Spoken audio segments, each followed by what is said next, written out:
मैं हिंदू था, मगर मेरे दिल में ऊपर वाले ने ऐसा रहम डाला था कि मैं एक मुसलमान लड़की की मदद करने के लिए मुकम्मल तौर पर खुद को तैयार कर चुका था। कुछ वक्त गुजरा तो मैंने इस्लाम कबूल कर लिया, और जब वतन वापस अपने बच्चों के पास लौटा तो मेरे मजहब की तब्दीली का सुनकर उन्होंने मुझे अपना मानने से इनकार कर दिया। मैंने जो जायदाद उनको बनाकर दी थी उन्हीं के पास छोड़ी और वापस आ गया।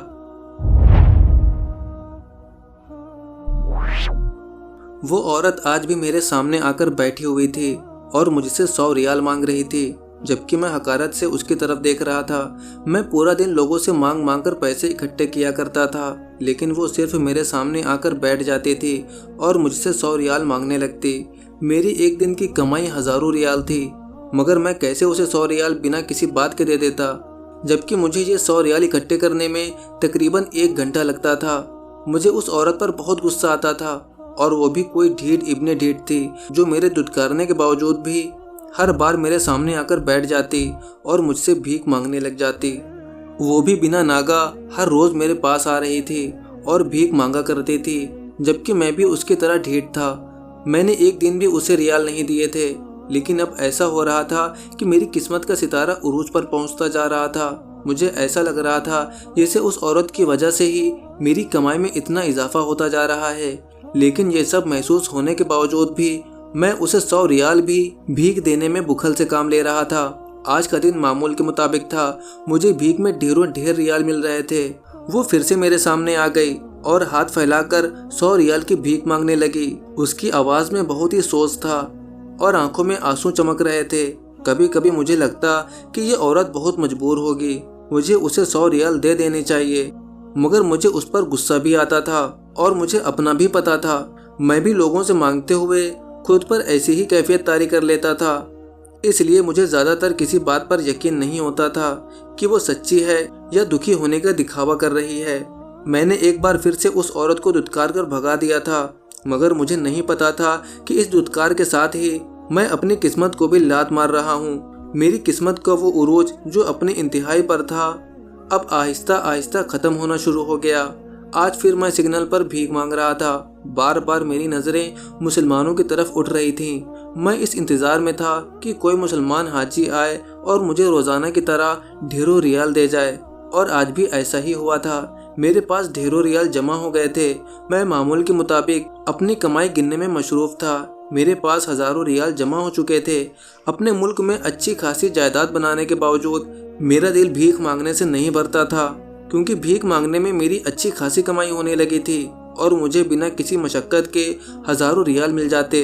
अब मेरा कोई काम करने को दिल भी नहीं चाहता था, क्योंकि हड हरामी मेरी रगों में दौड़ने लगी थी। आज मेरी कमाई बहुत ज़्यादा हुई थी। पूरी दुनिया में ही हादसे हर जगह हो रहे थे। इसी वजह से लोग बहुत ही ज़्यादा सदका खैरात कर रहे थे। भिखारियों की आमदनी में कई गुना इजाफा हो चुका था। मैं बहुत ज़्यादा खुश था, क्योंकि मेरी आज की कमाई बहुत ज़्यादा हुई थी। अब ये मेरा रोज़ का मामूल बन चुका था। मैं सुबह सवेरे सभी भिखारियों से भी पहले यहाँ सिग्नल पर आ जाता और मांगने का काम शुरू कर देता। मैंने मजलूमियत की इंतहा की हुई थी। चेहरे पर ऐसे तासुरात सजा लिए थे कि देखने वालों को भी मुझ पर तरस आ जाता, और वो ढेरों रियाल मुझे भीख में देकर चले जाते और दुआ करने के लिए भी कहते, जबकि मैं हाथ उठाए खुशू के साथ खुशूसी उनके लिए दुआ करने लगता, जबकि दिल ही दिल में मुझे पता ही नहीं था कि मैं कौन से अल्फाज बोल रहा हूँ। बस इसी तरह दुआ मांगने का ड्रामा करता रहता और मेरा काम चलता जा रहा था। धर्म के लिहाज से मैं हिंदू था, लेकिन मुसलमानों से यहाँ भीख मांगता था। मंदिरों के बाहर भी बैठकर देखा, वहाँ मेरे कभी इतने पैसे नहीं बनते थे जितने यहाँ बन रहे थे। आज मैं भीख मांग रहा था, वहाँ एक अजीब वाक़या हुआ।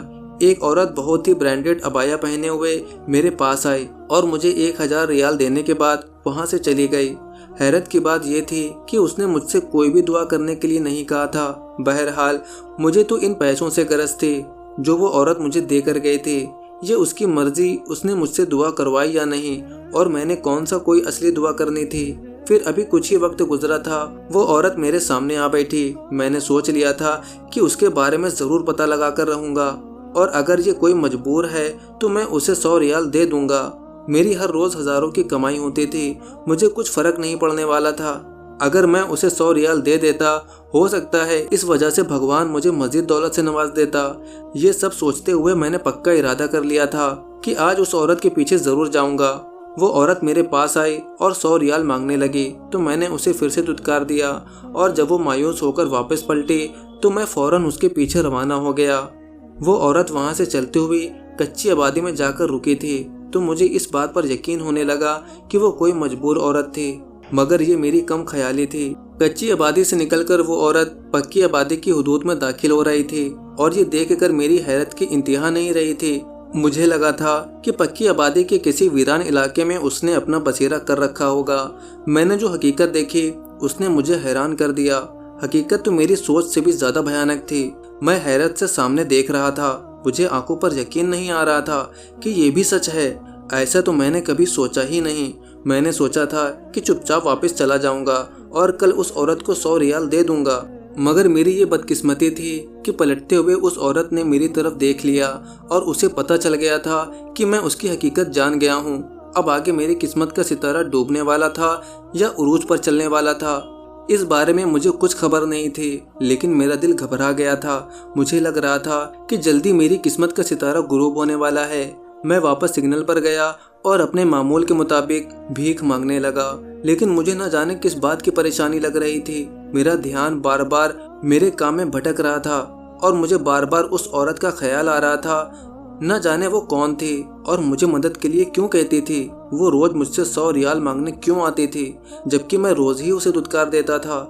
अब जबकि मैं उसकी हकीकत जान गया तो बिल्कुल ही गुमसुम हो गया, मगर वापस आ गया था। लेकिन मेरा ध्यान अभी भी उस औरत में था। अगला दिन आया और मैंने मामूल के मुताबिक दोबारा भीख मांगने का सिलसिला शुरू किया।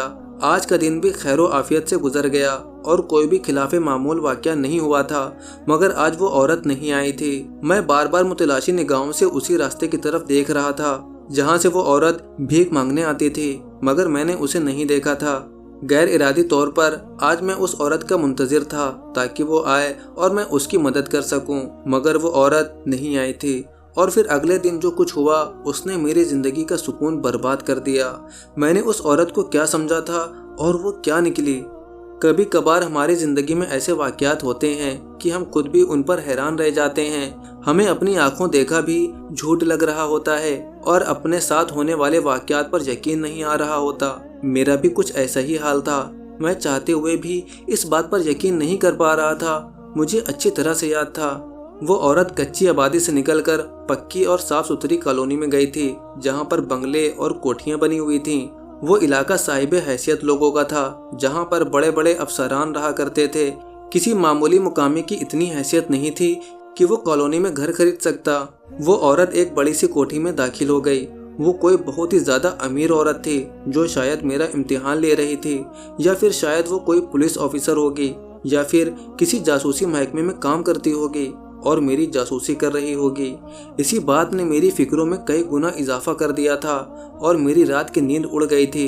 मेरा दिल हर वक्त इसी परेशानी में मुब्तला रहता था कि कहीं मैं पकड़ा ना जाऊं। मुझे हर वक्त यही लगता रहा कि अभी वो औरत आएगी और मुझे गिरफ्तार करवा देगी, मगर ऐसा कुछ ना हुआ। न जाने मुझे किस बात की बेचैनी थी जो मुझे अंदर ही अंदर पागल किए जा रही थी। मुझे शायद इस बात का पछतावा था कि मैं उस औरत को 100 रियाल दे देता। मेरी कमाई अब भी मामूल के मुताबिक हो रही थी, बस अब मेरा भीख मांगने में दिल नहीं लगता था। पहले मैं बहुत खुशी और शौक से ये काम करता था क्योंकि इस काम में मशक्कत किसी भी किस्म की नहीं थी और मैं बहुत ज़्यादा पैसा कमा रहा था। अपने मुल्क में मैंने घर बनवा लिया, गाड़ी खड़ी कर ली और अपने बीवी बच्चों को बहुत ही आरामदेह जिंदगी दे रहा था। उस औरत की गिरफ्तारी करवाने के डर ने मुझे हद से ज़्यादा बेचैन कर दिया, तो मैंने सोचा कि मैं जगह बदल कर देख लेता हूँ। मैंने फैसला कर लिया था कि मैं जिस जगह पर हर रोज़ भीख मांगा करता था वहाँ पर भीख नहीं मांगूंगा, बल्कि किसी और जगह पर चला जाऊँगा। और मैंने ऐसा ही किया, मगर जगह तब्दील करने से मेरी बेसुकूनी में इजाफा हो गया और मेरा दिल बार बार उसी जगह की तरफ हिमक रहा था जहाँ पर मैं पहले भीख मांगा करता था। यहाँ भी मुझे बहुत कमाई हो रही थी, मगर भीख मांगते हुए सामने बनी मस्जिद को देखने की आदत बहुत पुख्ता हो गई थी। अब मैं कुछ कुछ अपने दिल की हालत को समझने लगा था और इस बात से बहुत परेशान हो गया था। मामूल के मुताबिक दिन गुजर रहे थे और मुझे मजीद बेचैन करते जा रहे थे। मैं वापस अपनी जगह पर आ गया क्योंकि इस जगह के बगैर मुझे कहीं भी सुकून नहीं आता था। शायद मेरा दिल हिदायत पा रहा था। मगर अभी मुझे इस बात की समझ नहीं आई थी। मैं अपने मजहब को बदलने से बहुत डरता था, मगर गुर्बत ने मुझे यहाँ मुसलमानों के बीच आकर भीख मांगने पर मजबूर कर दिया था। अब मेरे दिल की बेचैनी उस मस्जिद को देखे बगैर दूर नहीं होती थी। मेरे बेचैन और बेकरार दिल को सिर्फ इस मस्जिद को देखकर ही सुकून मिलता था, और यही बात मेरी बेसुकूनी में मजीद इजाफा करती जा रही थी। मैं बार बार परेशान होता और यही सोचता रहता कि अगर मैंने अपना मजहब तब्दील कर लिया तो अपने वतन वापस जाकर अपने बीवी बच्चों को क्या मुंह दिखाऊंगा। उन्होंने तो पहले भी मुझे इस मुल्क में आने और यहाँ आकर भीख मांगने से खबरदार किया था, मगर मैंने उन्हें तसल्ली दी थी कि वो बिल्कुल बेफिक्र रहें। मैं अपने मजहब को किसी सूरत छोड़ने वाला नहीं हूँ। अब जबकि मेरा दिल अपने मजहब को छोड़ने के लिए बेचैन हो रहा था, तो मुझे न जाने क्यों इतनी बेचैनी लाहिक हो गई। शायद कहीं न कहीं मुझे मेरे बच्चों की नाराजगी का खौफ सता रहा था और ये बात मुझे चैन लेने नहीं देती थी, या शायद उस औरत की तरफ हमारा दिल हिमक रहा था। मेरा एक बार फिर से दिल किया कि मैं उस औरत को दोबारा से देखूं कि वो कौन है, और इसी मकसद को पूरा करने के लिए मैं दोबारा उसी पक्की आबादी की तरफ चल पड़ा जिसके एक बड़े से घर में औरत दाखिल हुई थी और उसने पलटकर मेरी तरफ देखा था। उसकी सियाह चमकती आंखें अभी भी मुझे याद थी। मैं उस बंगले के सामने ठहरा हुआ था और कब से देख रहा था कि कब वो औरत बाहर निकल कर आए और मैं उसकी तरफ देखूं। आज मैं 100 रियाल भी अपने साथ लाया था ताकि उसकी मदद कर सकूं। मैं जानता था कि वो एक अमीर औरत है, उसे मेरी मदद से कोई फर्क नहीं पड़ेगा। मेरा पूरा दिन इसी आस में कट गया था कि वो औरत किसी वक्त तो बाहर निकलेगी, मगर पूरा दिन गुजारने के बाद मैं वापस लौट आया। औरत बाहर नहीं निकली थी, अलबत्ता और बहुत सारे लोगों को मैंने उस बड़े से घर से बाहर निकलते हुए देखा था, और ये शायद कोई बड़ा खानदान था जो इस घर में रहता था। मैं बस अपने आप ही अंदाजे लगा रहा था। मुझे हकीकत के बारे में कुछ भी पता नहीं था। शाम को मायूस होकर मैं वापस लौट आया, मगर उस औरत को एक नज़र दोबारा देखने का मेरा इरादा और भी पुख्ता हो गया था। मैं अगले दिन फिर सुबह सवेरे वहां पर पहुंच चुका था। आज मैंने भीख मांगने का इरादा तर्क कर दिया था। वो औरत बाहर निकली और यहाँ वहाँ देखते हुए फिर से सड़क की जानिब चल पड़ी। मैं भी उसका पीछा करने लगा। उस औरत की हालत काफी खराब थी। मैं जो उसे बहुत ही अमीर कबीर औरत समझ रहा था, अब अपनी सोच पर लानत भेजने लगा। मुझे कहानी कुछ और ही लग रही थी। अब जब तक मैं उस कहानी का मुकम्मल तौर पर पता नहीं लगा लेता, मैं चैन से बैठने वाला नहीं था। इसलिए मैं दोबारा उस औरत का पीछा करने लगा।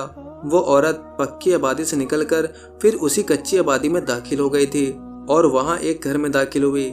मैं ये सब देखकर हैरान हो रहा था कि वो औरत क्या कर रही है, मगर मेरे तजस्सुस में इजाफा होता जा रहा था, जो मुझे शायद उस औरत की सच्चाई दिखाने वाला था। वो औरत जिस कच्चे घर में दाखिल हुई थी, मैंने उसमें झांकने की कोशिश की, मगर मुझे कुछ भी नजर नहीं आया। मैं एक साइड पर छुप गया। जब औरत बाहर निकली और दोबारा उसी सड़क की तरफ चल पड़ी थी और मैं भीख मांगा करता था, मैं एक बार फिर से छुपते छुपाते हुए उसका पीछा करने लगा। मैं देखना चाहता था कि औरत कहाँ जा रही है, और जब वो औरत सड़क पर पहुंची तो एक आदमी के पास बैठ गई। वो आदमी भी मेरी तरह भीख मांगा करता था, और ये देखकर मेरी हैरत की इंतहा न रही कि जो कुछ वो मेरे साथ करती थी वही एक और आदमी के साथ भी कर रही थी। तो मेरी दिलचस्पी उस औरत में और भी बढ़ गई थी। मुझे ऐसा महसूस हो रहा था कि कुछ तो है जो मुझसे छुपा हुआ है और जिसे जान लेना बेहद जरूरी है। इसलिए मैंने उस औरत का पीछा करना जारी रखा और थोड़ा करीब होकर उस औरत की बातें सुनने लगा, जो वो उस आदमी से कह रही थी, और उस आदमी से 100 रियाल मांग रही थी, मगर वो देने से इसी तरह इनकार कर रहा था जैसे मैं करता था। मगर मुझे एकदम से शर्मिंदगी होने लगी। मैं भी इसी तरह से सख्त अल्फाज इस्तेमाल करके उस औरत को इनकार करता रहा था जैसे वो दूसरा आदमी कर रहा था। मैं चुपचाप पीछे हो गया। वो औरत आंखों में आंसू लिए उठी और दोबारा से वापस चल पड़ी। इस बार वो पक्की आबादी में जाने की बजाय कच्चे घर में दाखिल हुई। इसका मतलब यही था कि मैंने उस औरत की हकीकत जो उस दिन देखी थी और समझी थी वो सच नहीं थी। मैं कुछ देर तो कश्मकश में मुब्तला रहा। फिर मैंने दरवाजे पर दस्तक दी तो उसी औरत ने दरवाज़ा खोला और मुझे दरवाजे पर देखकर उसने जल्दी से अपने चेहरे पर पल्लू डाल लिया और मुझसे कहने लगी कि मैं आपकी क्या मदद कर सकती हूँ। मैंने वो रियाल वाला हाथ उस औरत के सामने कर दिया तो उस औरत की आंखों में तशक्कुर के आंसू भर आए। वो मेरा शुक्रिया अदा करने लगी, कहने लगी कि वो मेरा ये एहसान कभी नहीं उतार सकेगी। मैंने उससे इस बात की वजह पूछना चाही कि वो क्यों 100 रियाल मांगती फिर रही है, और वो उस दिन एक पक्के से घर में दाखिल हुई थी और अब इस कच्चे घर में, तो इस बात के पीछे क्या वजह है। मगर मेरी हिम्मत ना हुई। उस औरत ने शुक्रिया कहने के बाद दरवाज़ा बंद कर दिया। मैं चुपचाप वापस लौट आया। अब मैं गैर इरादी तौर पर उस औरत का मुंतज़िर रहने लगा था और हर रोज़ 100 रियाल अलग करके अपनी जेब में रखता था ताकि वो औरत मुझसे भीख मांगने आए तो मैं उसे वो रियाल दे दूं। न जाने क्यों मुझे उस औरत से बहुत ही ज़्यादा उनसियत महसूस हो रही थी और मेरा दिल बार बार उसी की तरफ खींचा जा रहा था। 3 से 4 दिन गुजरने के बावजूद जब वो औरत भीख मांगने के लिए न आई तो मैंने रियाल अपनी जेब में संभाले और दोबारा कच्ची आबादी में उस औरत के घर के सामने जा पहुंचा। मैंने जब दरवाजे पर दस्तक दी थी तो एक छोटी बच्ची ने दरवाज़ा खोला, जो उम्र में काफ़ी छोटी थी मगर समझदार थी। उसकी उम्र तकरीबन 11 बरस होगी। मैंने अच्छे तरीके से अपने आप को ढांप रखा था। उसके कपड़े मैले कुचैले और फटे हुए थे मगर उसने फटे हुए कपड़ों को पैबंद लगा रखे थे। उस बच्चे ने मुझसे पूछा कि आप कौन हैं? तो मैंने कहा कि मैं आपके घर आना चाहता हूँ। बच्ची ने मासूम अंदाज में जवाब दिया कि मेरी अपी ने किसी को भी ऐसे ही किसी के घर में दाखिल होने से मना किया है और मेरी अपी घर पर नहीं है। मैंने उसे कहा कि मैं आपकी अपी के जानने वाला हूँ, इसलिए वो बच्ची मुझे अंदर ले गई। अंदर जाकर मैंने जो मंजर देखा उसने मेरी रूह को लर्जा कर रख दिया। मुझे ऐसा लगा था जैसे आसमान टूटकर मेरे सर पर गिर गया हो। मुझे अपने सामने देखकर यकीन नहीं आ रहा था कि मैं ये सब सच में देख रहा हूँ या ख्वाब देख रहा हूँ। अभी मेरी आंख खुलेगी और मेरा ये ख्वाब टूट जाएगा। मैं बार बार खुद को चुटकियां काटकर यकीन दिलाने की कोशिश कर रहा था कि मैंने जो कुछ देखा है वो ख्वाब नहीं बल्कि हकीकत है। मेरी आंखों से आंसू गिरने लगे और तकलीफ ने जैसे मेरे दिल को चीर कर रख दिया था। मुझे ऐसा लगा था जैसे किसी ने तेज छुरी से मुझे ज़िबा कर दिया हो। मैं चुपचाप उठा, वहाँ से निकल आया। वो छोटी बच्ची मुझे आवाज़ें देती रह गई मगर मैंने उसकी आवाज़ को भी अनसुना कर दिया क्योंकि शायद मुझे अभी अपना एहतिसाब करना था। वापस आकर मैं बहुत गुमसुम सी हालत में बैठा हुआ था। मैंने जो कुछ वहाँ देखा मुझे उस पर यकीन नहीं हो रहा था। मेरी आंखों से आंसू शिद्दत से रवा थे।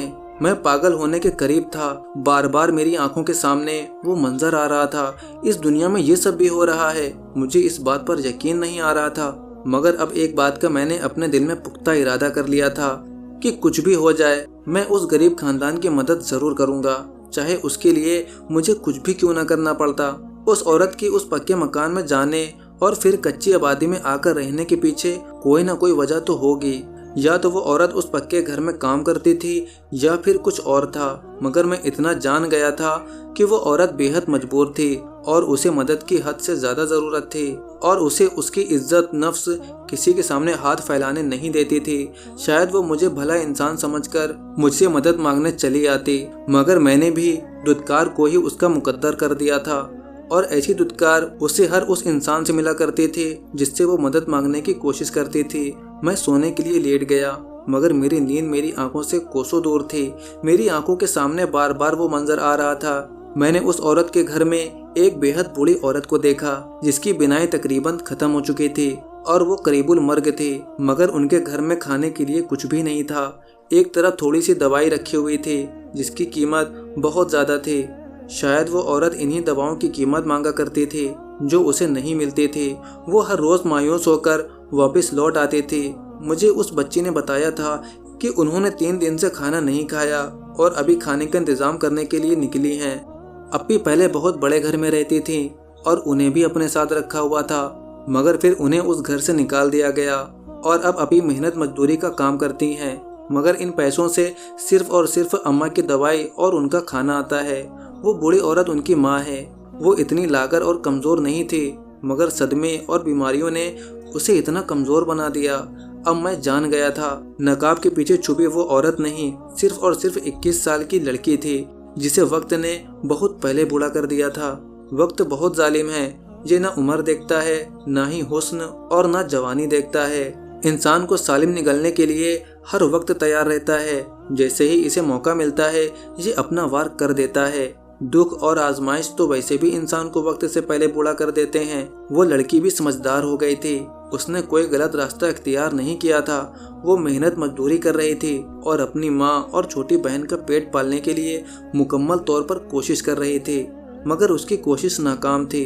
अब मुझे उस लड़की से मिलने की ज़रूरत महसूस हो रही थी ताकि उस लड़की का मसला जानकर उसकी मदद कर सकूं। मैं ये जानना चाहता था कि वो लड़की पहले बड़े घर में रहती थी और वहाँ से उस कच्ची आबादी में कैसे आई थी और यही सब सोचते हुए मैं एक बार फिर उसके घर में बैठा हुआ था।